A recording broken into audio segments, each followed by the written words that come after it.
আচ্ছা, তাহলে আজকে আমাদের হচ্ছে প্রিপোজিশনের ক্লাস 3 অর্থাৎ ডে 3। হ্যাঁ, আমরা এর আগে কি করেছি একটু বলে দিই। এর আগে in, on, at first class, second class কি ছিল বাই এবং উইথ, থার্ড ক্লাস হচ্ছে of.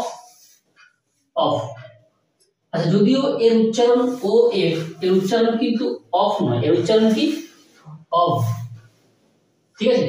R O double F, এর উচ্চারণ হচ্ছে অফ, ঠিক আছে। আচ্ছা, বলে রাখি এই যে প্রিপোজিশন, এর উচ্চারণ কিন্তু প্রিপোজিশন নয়, প্রেপোজিশন হবে। কি হবে? প্রেপোজিশন, ঠিক আছে। আচ্ছা, প্রথমে আমরা চলে আসি অফের ব্যবহার, অর্থাৎ অফ, অফের ব্যবহার, অফ, ঠিক আছে।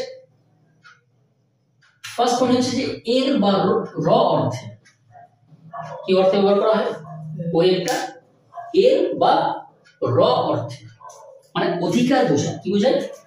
অধিকার বোঝায়। যেমন ধরুন বললাম বুক অফ রবীন্দ্রনাথ, অর্থাৎ রবীন্দ্রনাথের বই। পেন অফ রাম, মানে কি রামের কলম। দেখ, এর অর্থে হচ্ছে রামের, মানে র অর্থে হচ্ছে, তাহলে সেক্ষেত্রে কি বোঝায়? কি বসে? অফ বসে, ওয়ে অফ বসে। ওকে। আচ্ছা, এখানে একটু আমি একটু বলে রাখি তোদের, দেখবি যখন নন লিভিং থিং হয়, তাহলে আমি বললাম যে চেয়ার্স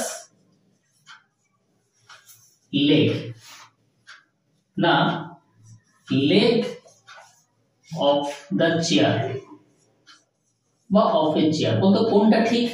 দুটোই ঠিক। চেয়ার্স লেগ না লেগ অফ দ্য চেয়ার, কোনটা হবে? কোনটা হবে?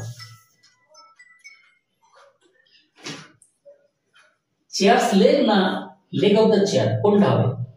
Leg of the chair. এটা কিন্তু হবে না, কোনটা হবে? Leg of the chair.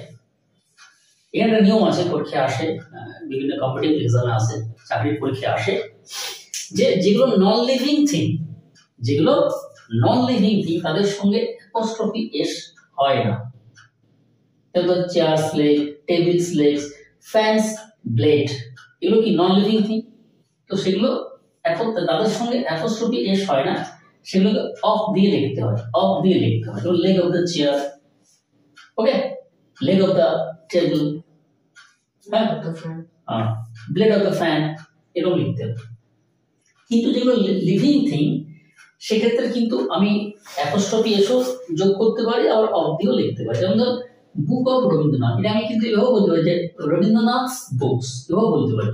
যেমন ধর পেন অফ রাম, আমি বলতে পারি রামস পেন, ঠিক আছে। তাহলে যেগুলো লিভিং থিং সেক্ষেত্রে আমি অ্যাপোস্ট্রফি এস যোগ করেও লিখতে পারি, আবার অফ দিয়েও লিখতে পারি। হ্যাঁ, যেমন বুক অফ রবীন্দ্রনাথ, তাহলে আমি কি বলতে পারি? রবীন্দ্রনাথ বুক, বা পেন অফ রাম, রামস পেন, দুটোই হবে। বাট যেগুলো নন লিভিং থিং সেক্ষেত্রে কিন্তু অফ দিয়ে লিখতে হয়, এটা কিন্তু মাথায় রাখবি, ঠিক আছে হলো। আচ্ছা, এরপর চলে যায় নাম্বার 1 হয়ে গেল, নাম্বার 2 তে চলে যায় জন্মগ্রহণ করা বোঝাতে, খুব ইম্পর্টেন্ট, এটা হচ্ছে ফিক্সড প্রিপোজিশন। জন্মগ্রহণ করা বোঝাতে কি হয়? অফ ব্যবহার করা হয়। কাম অফ, এটা মনে রাখবি, কাম অফ। যেমন ধর আমি বললাম কি মনে রাখবি যে he came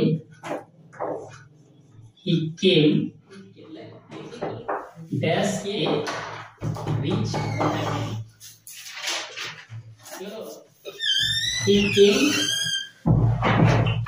came dash a rich family, কি হবে? he came of a rich family, came of মানে কি? জন্মগ্রহণ করে। কাম মানে আসা নয়, কিন্তু যখনই কামের সঙ্গে অফ বসছে তখন সেটা কি হয়ে যায়? জন্মগ্রহণ করা হয়ে যায়। কিন্তু কামের সঙ্গে যদি ফ্রম বসে তখন কোনো কিছু মানে কোথা থেকে আসা বোঝায়। যেমন ধর আমি বললাম যে সে বাজার থেকে আসছে, তখন কি বলবো? He is coming from market. তাহলে কাম ফ্রম মানে কোথা থেকে আসা, কোনো স্থান থেকে, কোনো জায়গা থেকে আসার অর্থে কাম ফ্রম হয়, কিন্তু জন্মগ্রহণ করা বোঝাতে কি হয়? কাম অফ হয়, ঠিক আছে। থার্ড পয়েন্ট খুব ইম্পর্টেন্ট, ভীষণ ভীষণ ইম্পর্টেন্ট, রোগে মৃত্যু, কোন রোগে মারা গেলে কি হয়? অফ ব্যবহার করা হয়, ফিক্সড প্রিপোজিশন। যেমন বললাম যে the man died of malaria, অর্থাৎ লোকটা ম্যালেরিয়াতে মারা গিয়েছিল। তাহলে ডাই অফ মানে কি? রোগে মারা যাওয়া। আচ্ছা, ডায়ের পর কিন্তু অনেকগুলো প্রিপোজিশন বসে, আমি পরবর্তীকালে ডায়ের পর অনেক বসে, যেমন ডায়ের পর বাই বসে, ডাই ফ্রম হয়, ডাই ইন হয়, কোথায় কোথায় হয় আমি এগুলো পরে বলে দেবো। হ্যাঁ, এখন জাস্ট এটা মনে রাখবি যে ডায়ের পরে অফ বসলে সেটা কি হয়? রোগে মারা যাওয়া হয়। ঠিক আছে, ব্যাস। এরপর আমরা চলে আসছি যে ও ডবল এ, এটা কোথায় বসে? আচ্ছা, এর উচ্চারণ আমি কি বললাম? এর উচ্চারণ হচ্ছে অ্যাকচুয়ালি অফ। হ্যাঁ, আমরা বলি সুইচ অফ, বলে না? সুইচ অফ, সুইচটা অফ কর। তাহলে অফ মানে কি? এই অফ মানে হচ্ছে বন্ধ করা। এক নাম্বার, বন্ধ করা মানে বন্ধ করা, অর্থাৎ আমরা বলি কি বলি? Of duty. আমরা কি বলি? অফ ডিউটি, অর্থাৎ ডিউটিতে নেই। আমরা কি বলি? On duty. দেখ, মাথায় রাখবি, তাই না? অন ডিউটি মানে কি? ডিউটিতে আছে, তাই না?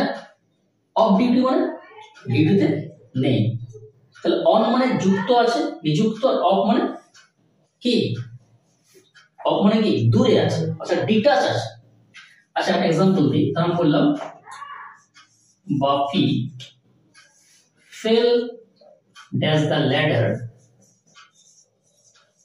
when he was mending the roof. এটা মানে হচ্ছে বাপি সিঁড়ি থেকে পড়ে গিয়েছিল যখন ছাদটা মেরামত করছিল। মেন্ডিং মানে হচ্ছে মেরামত করা। আচ্ছা, বলতে কোন টেন্সে আছে? বাপি ফেল অফ দ্য ল্যাডার, এটা কোন টেন্সে আছে? এখানে কি বলছে? এখানে অফ বলছে, ওটা বলে। দেখ, বাপি সিঁড়ি থেকে পড়ে গিয়েছিল, সিঁড়িতে আছে, একটা স্থানে আছে, সিঁড়ি থেকে পড়ে গিয়েছিল মানে কি? মানে এক স্থান থেকে আরেক স্থানে কি হয়েছে? পড়ে যাচ্ছে মানে কি? বিকাশ হয়ে যাচ্ছে, তাই না? তাহলে Bapi fell off the ladder when he was mending the, যখন সে ছাদটা মেরামত করছিল। এটা কোন টেন্সে আছে? Past continuous. এটা কি? Simple past. আমরা যখন টেন্স করাবো তখন এটা বোঝাবো আর কি, যে সিম্পল পাস্ট একদিকে আর একটা হচ্ছে পাস্ট কন্টিনিউয়াস। তাহলে এটা হচ্ছে আমার অফ। ঠিক আছে, আর ও এফ এর উচ্চারণ হচ্ছে অফ।